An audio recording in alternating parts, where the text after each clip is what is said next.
Welcome in then to Extra Time. Thank you as always for your tweets. A lot going on this week, a lot of silverware handed out, including, of course, Manchester City. We asked you on Twitter whether or not, because Pep said that it's harder to win the Premier League than the Champions League. This is in response to that. Danny says 100% agree. You can finish, right, stay with us. It gets a bit complicated, Paul. Oh, here we go. You can finish 5th or 6th in the Prem, but win Champions League by winning 6 games at home 1-0, but lose away 6 times 2-1, then winning a final on penalties may be a bit of luck. The Prem is 38 games of consistency. City have done that this year, so fair play to them. And that's a United fan. Very good. United fan? Yes. Wow. Apparently. So, do you think he has a point? It's harder to win the league than the Champions League? Because No. it's 38 games? No. Why? Because, look, I get his drift, I get where he's coming from. But I feel, as you get to the sharp end of the Champions League, it is so difficult. Look at the quality of football that we've seen over the last couple of weeks. It's been fantastic. It's been mouth-watering for everybody. Oh. So, no, sorry, mate. It's a different demand, league and Champions League. But no, for me, winning the Champions League is tougher. Jules, do you agree? I agree, yeah. For me as well, winning the Champions League is tougher than the Premier League. Why do people think, Jules, that Mourinho is still a great coach? His football is dull too. Is it first time he's never won a league in his 2nd season, isn't it, at a club? Yeah. Well, I still think he's a great manager, obviously, for everything he's done before, because he's at a big club, and also because tactically, and we've seen it this season, at times he has an edge over other managers, even over Pep Guardiola in that second half at the Etihad, for example. So, of course, he's still one of the top managers, even if at this moment in time the titles are drying up. It was good, wasn't it, Jules, in his press conference? I think was it 8 that he mentioned a lot regarding titles that he's won, just reminding everyone about his previous success. Xhaka does that as well, don't you, Shane? Yeah, and Go on, Jules. Go on, Jules. sorry. Yeah, no, but yeah, that's exactly my point. You know, that's the problem I have with Mourinho. He lives too much in the past, though, and it's a bit like Arsene Wenger. At some point, you have to move on. You have to reinvent yourself as a manager, I think, and don't keep doing the things that you were doing before that made you successful, but are not making you successful anymore. Like parking the bus, for example. And I'm not sure if Mourinho has that in him to change a little bit his philosophy and his ideas, his methods, to get successful again like he used to be before. You could do that, Paul? Remind everyone of your FA Cup success. UEFA Cup. Is it you won the FA Cup and the UEFA Cup? Is that right? Yes, sir. Which was most important? To me, Yes. the 81 team, the UEFA Cup. It was just something else.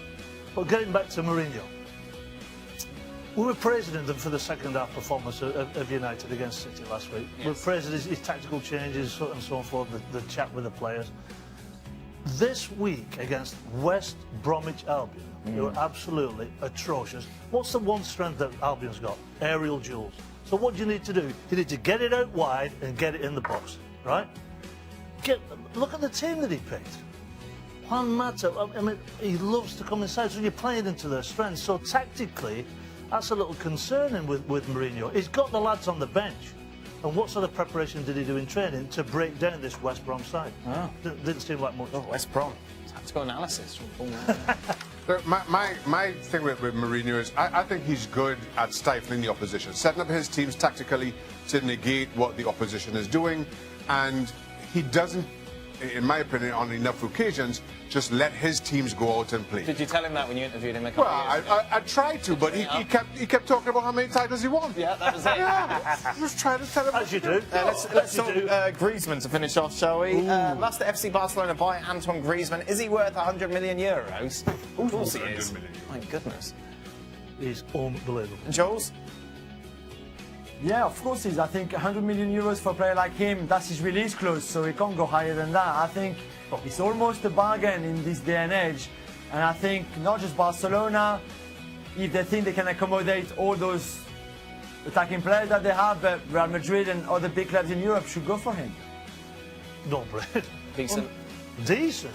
I mean, they'll be queuing up. 100 million euros. Oh. No-brainer. And we're hearing breaking news in France. Monaco are going to reimburse their travelling fans. Do they have many travelling fans? They didn't really have own fans, do they?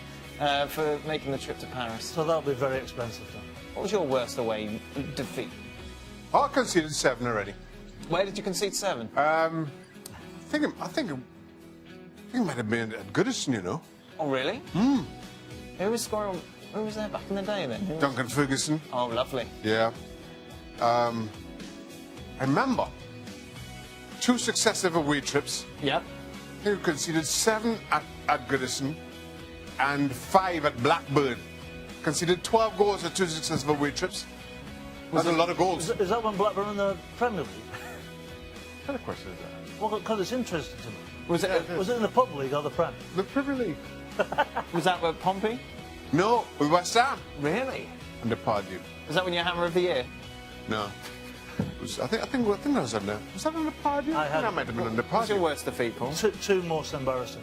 One, Portsmouth Southampton, the derby. Yeah. I was assigned by the great Alan Ball. Yeah, Bally. He said, Maris, he said, His voice was much higher than that. I want you to play centre half.